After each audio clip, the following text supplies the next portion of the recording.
María Corina Machado is the Venezuelan opposition leader. Maria, it's great to have you on, as usual.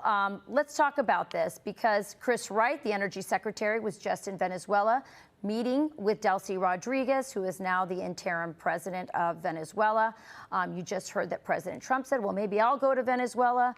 And he's also said, hey, we're working great with her. He said that the relationship between himself and Delcy was a 10.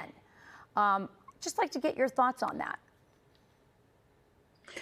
Well, this is a historic moment. For the first time in decades, we're seeing a regime that destroyed a nation, looted our country, created corruption networks and criminal networks along the hemisphere begin to fall. And every control that can be put in place to overlook these criminals is needed. Nothing is enough. And certainly, as we mentioned before, as we move along in this transition process, more guarantees, rule of law, contract enforcement will be put in place so great investment can come into Venezuela finally. So obviously you agree with Phil Flynn, the oil expert, who says that long-term investment just isn't going to happen until there's an election. So then the question goes to you. What are you doing? Are you going to return to Venezuela? Are you campaigning? What's happening? You are the face of the opposition movement. Well, yes, I'm planning to go back to Venezuela as soon as possible. I am here coordinated with the Trump's administration and many other actors in the United States that understand that this is a security issue for the United States and for Venezuela, and we want to work together into that transition, because there's a great issue here. There's over 1 million Venezuelans in the United States. Almost 70% of them want to go back.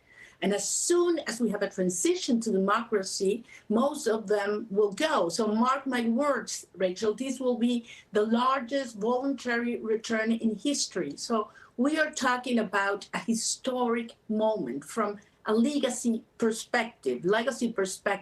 For the first time in history, once we move ahead into democracy in Venezuela, the Cuban regime will follow, the Nicaraguan regime will follow, and for the first time in history, we will have the Americas free of communism and dictatorship. This is huge. This is the equivalent to the fall of the Berlin Wall for the Americas.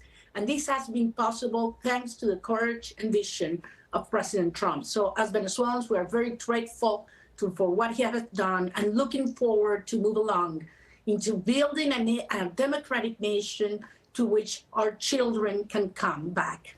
When do you think those elections should happen? How soon?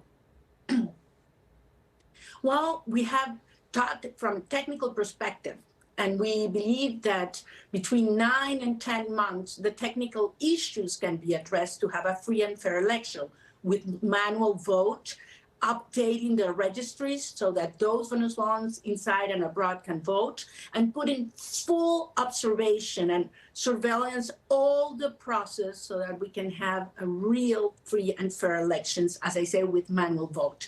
But certainly that period will start the moment the political conditions are put in place and the election is called for. So we think we need to move ahead to dismantle repression. I have to say that 444 political prisoners have been released. There are still 626 in the torture centers, and we hope that soon we will see them all coming back to their homes. You talked eloquently about the role of President Trump in getting us to this point. If President Trump and this administration, but particularly the president himself, is able to bring Venezuela to a free and fair election, we all know what that means for the hemisphere, but can you put it into a historical context? You said it's like the Berlin Wall falling. What does President Trump mean to the people of Latin America? This is historic. This happens once in a lifetime.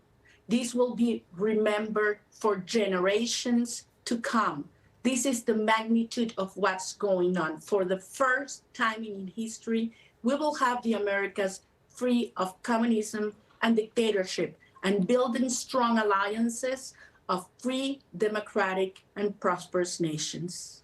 Yeah, I think it's an excellent point. We talked about Cuba earlier in this segment, and what happened in Venezuela was absolutely critical to seeing the collapse that we're now witnessing of the Cuban regime. So you're absolutely right. This is a domino effect, and we could, for the very first time, have a hemisphere free of communism, the Chinese kicked out, and the dictator's gone. Maria, thank you so much for the update. Please come back when you decide to go back to Venezuela. We definitely want to hear all about it.